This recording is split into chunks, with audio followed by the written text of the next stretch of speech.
अस्सलामुअलैकुम स्टूडेंट्स, उम्मीद है आप सब लोग ठीक होंगे। आज हम लोग न्यू चैप्टर स्टार्ट कर रहे हैं और वो है अल्काइल हैलाइड ऑर्गेनिक केमिस्ट्री का। बेसिकली अल्काइल हैलाइड की डेफिनेशन समझाने से पहले मैं दो चीज़ों को डिस्कस करूँगी। पहला है हैलोजन। हैलोजन हमारे पास पीरियोडिक टेबल में ग्रुप 7A से बिलोंग करते हैं, जिसमें फ्लोरीन, क्लोरीन, ब्रोमीन, आयोडीन और एस्थेनाइड आ जाता है। इन्हें हम हैलोजन कहते हैं, ग्रुप 7A एलिमेंट्स को पीरियोडिक टेबल के। दूसरा है हमारे पास अल्केन, जिसका फॉर्मूला जर्नल फार्मूला है CnH2n+2। इसकी एग्जांपल ले रहे हैं। पहले अल्केन फैमिली है और ये उनके मेंबर्स हैं। पहले ले रहे हैं CH4, कार्बन 1 है, हाइड्रोजन हमारे पास 2 को मल्टीप्लाई कर देंगे 1 से, प्लस कर देंगे 2 तो हमारे पास 4 हो गया। इसे कहेंगे हम लोग मीथेन। दूसरा है C2H6, कार्बन 2 हैं, 2 2 ज़ा 4, 4 + 2 हमारे पास 6 आ गया, ये इथेन है। फिर कार्बन 3 है, प्रोपेन हो गया, कार्बन 4 है, ब्यूटेन हो गया, एंड सो ऑन, ऐसे चलता है। अब अगर इनमें कार्बन में से एक हाइड्रोजन को हटा दूं, लेट्स से मेरे पास CH यहाँ और दूसरा CH यहाँ और एक CH यहाँ पे है। जो फोर्थ CH है मैंने उसे रिमूव कर दिया, उसे मैंने हटा दिया और उसकी जगह मैंने लगा दिया X।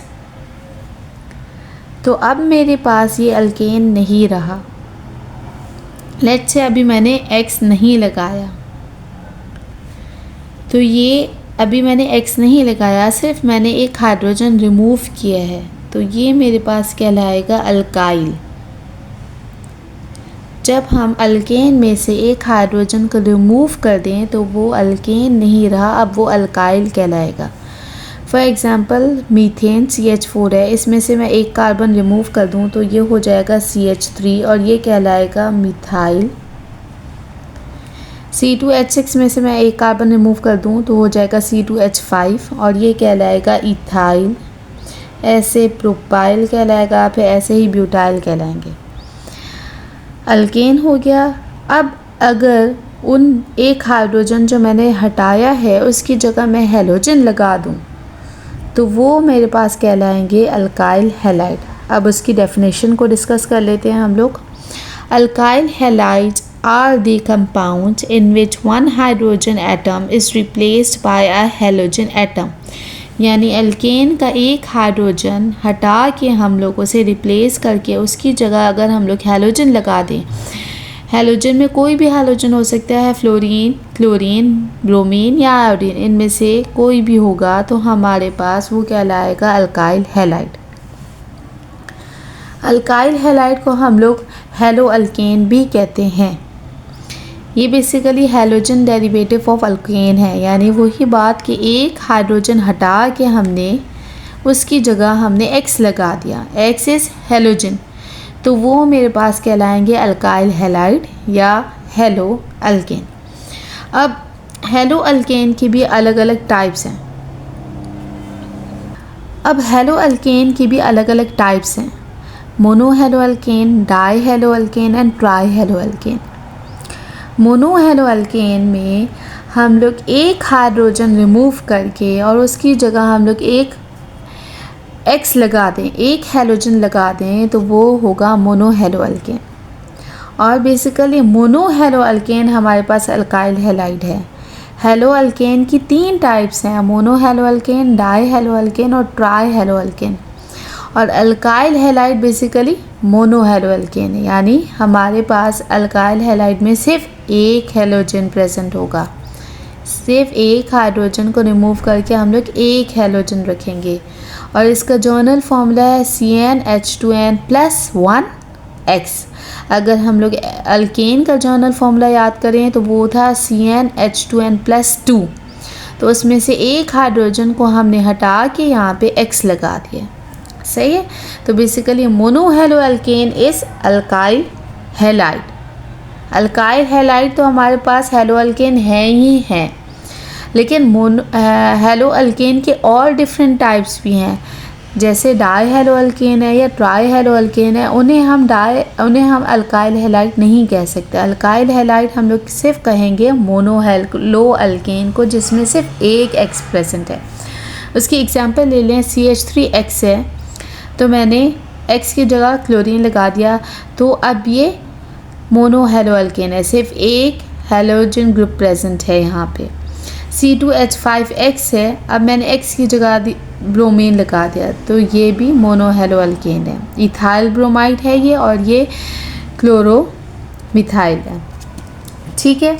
अब हेलो अल्केन की दूसरी टाइप है हमारे पास डाई हेलो अल्केन। इन्हें हम डाई हैलाइड्स कहते हैं।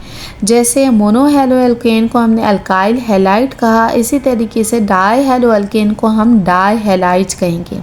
उसकी मज़ीद दो टाइप्स हैं, एक है जेमिनल डाई हैलाइड्स और दूसरा है विसिनल डाई हैलाइड्स। जेमिनस का मतलब है हमारे पास ट्विन, यानी एक ही कार्बन। पहले तो डाई हेलो अल्केन है, यानी यहाँ पे हेलोजन दो प्रेजेंट होंगे हमारे पास, दो हाइड्रोजन को रिप्लेस करके हम लोगों ने दो हेलोजन लगा दिया। अब अगर एक ही कार्बन पे मैंने दो X लगा दिए हैं तो वो मेरे पास जेमिनल डाई हैलाइड होगा। लेकिन अगर मैंने दो X किसी अलग अलग कार्बन पे लगाए हैं, एडजेसेंट कार्बन पे लगाए हैं, तो वो विसिनल डाई हैलाइड कहलाएगा।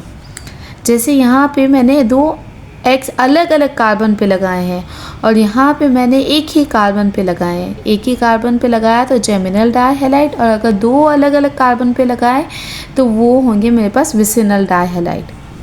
तीसरी टाइप हेलो अल्केन की वो है ट्राई हेलो अल्केन, उन्हें हम कहते हैं ट्राई हैलाइड्स। इस वाले केस में हमने क्या किया है कि हमने तीन हाइड्रोजन को रिमूव करके तीन हेलोजन ग्रुप लगा दिए, यानी ट्राई हेलो अल्केन, तीन हमने लगा दिए हैं हेलोजन।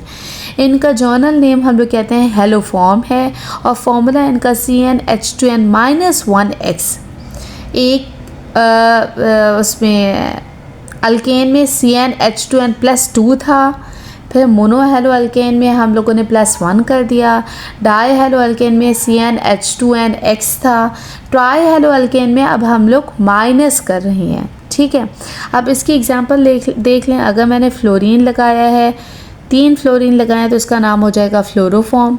अगर मैंने 3 क्लोरीन लगाए हैं तो क्लोरोफॉर्म, 3 आयोडीन लगाए हैं तो आयोडोफॉर्म, 3 ब्रोमो लगाए हैं तो ब्रोमोफॉर्म, और हाइड्रोजन इन सब में एक ही प्रेजेंट होगा। अब जिस तरीके से हमारे पास हेलो अल्केन की 3 टाइप्स थे, mono halo alkane, die hello alkane, try hello alkane, इसी तरीके से हमारा इस चैप्टर में जो मेन फोकस रहेगा वो अल्काइल हैलाइड के ऊपर रहेगा। और अल्काइल हैलाइड हैं क्या हमारे पास? अल्काइल हैलाइड हमारे पास मोनो हेलो अल्केन है। तो मोनो हेलो अल्केन के हमारे पास 3 मज़ीद टाइप्स हैं जिन्हें हम डिटेल से देखेंगे। पहली टाइप है हमारे पास primary alkyl halide. Primary alkyl halide यानी हमारे पास हेलो अल्केन, अब मोनो हेलो अल्केन में है ही सिर्फ एक हेलोजन। प्राइमरी अल्काइल हैलाइड में वो हेलोजन हमारे पास उस कार्बन के साथ अटैच्ड है जिसमें सिर्फ एक R ग्रुप लगा हुआ है। R रिप्रेजेंट कर रहा है अल्काइल को, यानी यहाँ पे हमारे पास सिर्फ एक अल्काइल ग्रुप प्रेजेंट है और 2 हाइड्रोजन प्रेजेंट हैं। X उस कार्बन के साथ अटैच्ड है जिसके पास एक अल्काइल ग्रुप लगा हुआ है और 2 हाइड्रोजन ग्रुप लगे हुए हैं, वो कहलाते हैं हमारे पास अल्काइल हैलाइड। इसकी एग्जांपल ले लेते हैं। अगर मैं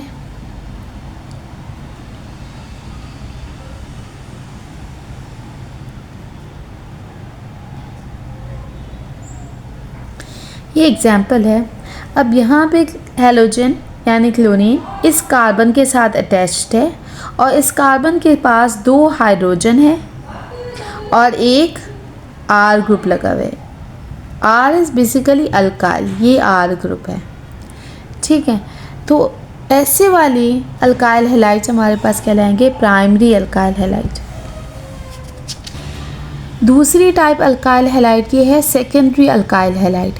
इसमें हैलोजन हमारे पास उस कार्बन के साथ अटैच्ड है जो मज़ीद 2 R ग्रुप, 2 अलग R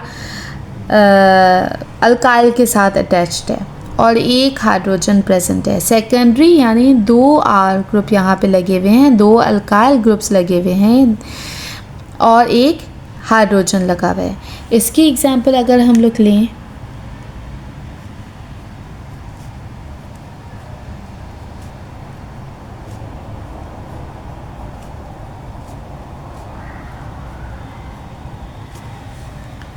ये हमारे पास सेकेंडरी अल्काइल हैलाइड की टाइप है। यहाँ पे हमारा मेन फोकस उस कार्बन के साथ होगा जो डायरेक्टली अटैच्ड है X के साथ। अब यहाँ पे X इस कार्बन के साथ अटैच्ड है और इसके पास कितने हाइड्रोजन है, एक हाइड्रोजन और 2 R ग्रुप प्रेजेंट हैं। अब आ जाते हैं tertiary alkyl halide. Tertiary alkyl halide में हमारे पास कोई भी हाइड्रोजन प्रेजेंट नहीं होता। X उस कार्बन के साथ अटैच्ड है जहाँ 3 R ग्रुप्स लगे हुए होते हैं, उन्हें हम कहते हैं टर्शियरी अल्काइल हैलाइड। ये ज़्यादातर MCQs में पूछा जाता है, एंट्री टेस्ट के MCQs में, कि वो कौन सी टाइप है अल्काइल हैलाइड में जिसमें कोई भी हाइड्रोजन प्रेजेंट नहीं है हमारे पास। तो basically tertiary alkyl halide is that type, इसमें कोई भी हमारे पास हाइड्रोजन प्रेजेंट नहीं होता उस कार्बन के साथ जो डायरेक्टली अटैच्ड है X के साथ यानी हैलोजन के साथ। अदरवाइज़ यहाँ पे तो हाइड्रोजन प्रेजेंट है, लेकिन इस कार्बन के साथ कोई भी हाइड्रोजन प्रेजेंट नहीं है और 3 अल्काइल ग्रुप प्रेजेंट है।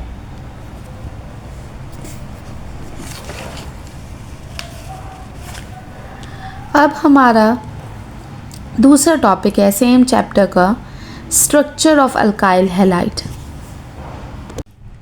स्ट्रक्चर ऑफ अल्काइल हैलाइड हमारा दूसरा टॉपिक। अब अगर हम लोग स्ट्रक्चर ऑफ अल्काइल हैलाइड में सबसे पहले कार्बन को देखें, कार्बन और कार्बन का बॉन्ड X के साथ, और यहाँ पे हमारे पास दूसरी अलग चीज़ें प्रेजेंट हैं। लेट्स से अगर मैं कह रही हूँ यहाँ पे R है, यहाँ पे H है और यहाँ पे H है, लेकिन हमारा पूरा स्ट्रक्चर इस कार्बन के ऊपर डिपेंड करता है।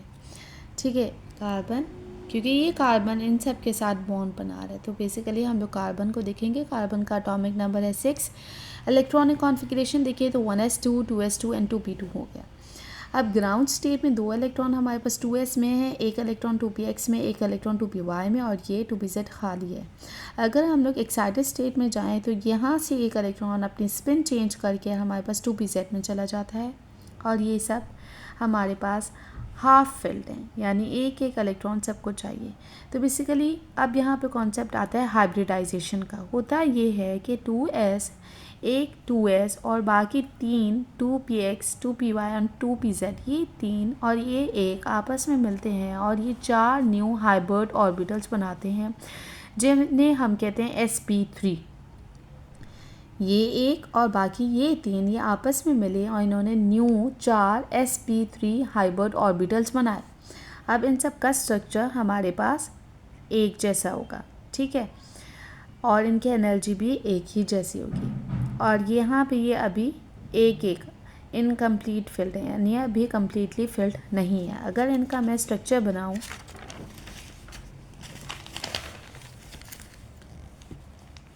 अगर इनका स्ट्रक्चर जाए तो स्ट्रक्चर कुछ इस तरीके से होगा हमारे पास, यानी ये जो पिंक से बने हुए हैं सारे, ये हमारे पास उस कार्बन के sp3 4 1 2 3 4, ये 4 उस कार्बन के sp3 हाइब्रिड ऑर्बिटल्स हैं जो न्यू बने हैं।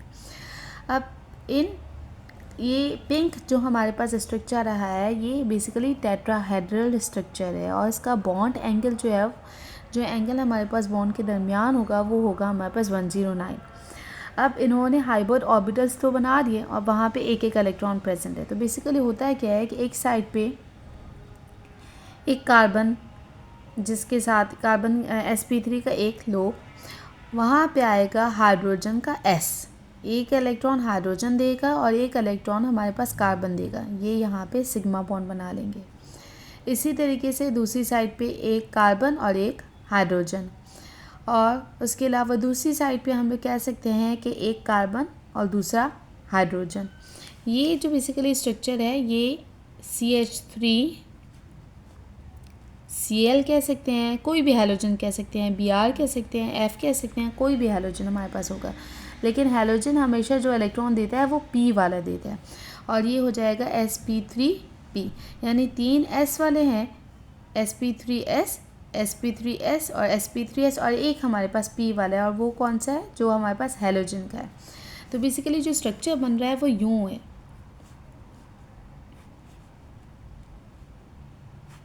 ये Cl, ये हाइड्रोजन, ये भी हाइड्रोजन और ये भी हाइड्रोजन।